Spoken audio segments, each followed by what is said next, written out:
kemesraan Partai Solidaritas Indonesia dan juga Prabowo.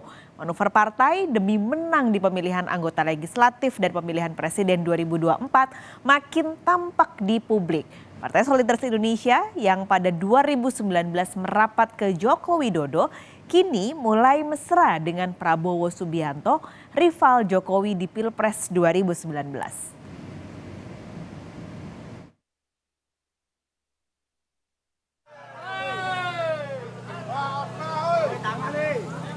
Prabowo Subianto, bakal calon presiden dari Koalisi Kebangkitan Indonesia Raya, menyambangi kantor Dewan Pimpinan Pusat Partai Solidaritas Indonesia atau PSI di kawasan Tanah Abang, Jakarta Pusat. Kedatangan sang Ketua Umum Partai Gerindra dan Menteri Pertahanan adalah memenuhi undangan PSI. Usai perbincangan tertutup selama 1 jam, Wakil Ketua Dewan Pembina PSI Grace Natali menyatakan partainya memilih bakal capres yang melanjutkan program Jokowi. Sementara Prabowo mengaku cocok dengan PSI. PSI tegak lurus Pak Jokowi, bukan manut apa aja kata Pak Jokowi dalam artian ngebebek, enggak. Tapi kami ingin melihat ada keberlanjutan program-program Pak Jokowi. 9 tahun sudah dicurahkan untuk membangun tiang-tiang pancang pembangunan. Kalau nanti presiden selanjutnya tidak mau membangun di atas tiang pancang, maka kita akan buang energi, buang waktu, buang biaya. Jadi kompas kami hari ini dalam menentukan dukungan adalah Pak Jokowi. Kapan akan diumumkan? Tunggu aja. Kita masih ada Kopdarnas pada tanggal 22 Agustus mendatang. Masih ada mekanisme yang akan kami jalani.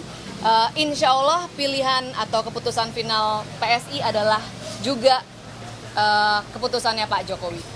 PSI terdiri dari anak-anak muda yang idealis, tapi juga punya cita-cita yang tinggi dan punya komitmen kepada persatuan bangsa.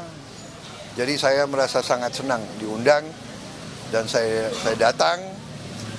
Dan terima kasih dikasih kesempatan saya menyampaikan pandangan-pandangan saya yang saya lihat banyak kecocokan.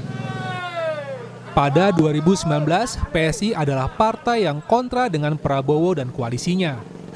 Ketua Umum PSI saat itu membawa partai tersebut ke arah Joko Widodo.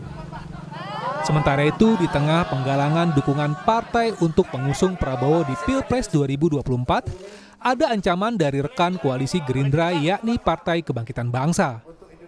Wakil Ketua Umumnya Jazilul Wafait mengultimatum Gerindra untuk segera jelas dengan posisi bakal calon wakil presiden pendampingnya.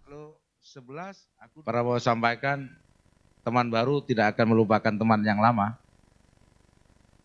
Terus yang kedua, jangan kemana-mana Gus. Itu artinya kalau jangan kemana-mana Gus, itu artinya diketahui bahwa Caimin akan kemana-mana. Ya kan begitu logikanya. Kalau enggak dicurigai, ya, maksudnya dicurigai ini akan kemana-mana. Tapi kembali ke cinta lama merah tadi. Ya tadi itu, lu 11, gua 12. Lu nggak jelas, gua lepas. Ini adalah sindiran PKB terhadap apa yang diucapkan Prabowo di saat deklarasi dukungan Partai Bulan Bintang pada Ahad lalu. Tidak mengherankan bahwa kok kalau saya di tengah PBB saya merasa nyaman, saudara sekalian. Itu kalau saya di PBB, kalau saya di tengah PKB saya merasa nyaman juga. Gus, jangan kemana-mana Gus. Meski ada ultimatum, tapi Ketua Umum PKB menilai partainya tetap setia dengan koalisi. Soal bakal cawapres, Caimin memastikan koalisi pendukung Prabowo menunggu momentum. Nah, kita solid. Kita masih solid dan masih menjadi bagian dari Pak Prabowo. Deklarasi untuk Prabowo Caimin kapan cawapres? Ya sabar, nanti akan ada waktunya karena biasa dengan konstelasi yang ada saling menunggu. Manuver kanan kiri sudah dilakukan. Kini yang ditunggu adalah penetapan koalisi secara solid dan siapa saja pendamping 3 bakal capres Prabowo, Ganjar Pranowo dan Anies Baswedan. Tim Liputan, Kompas TV.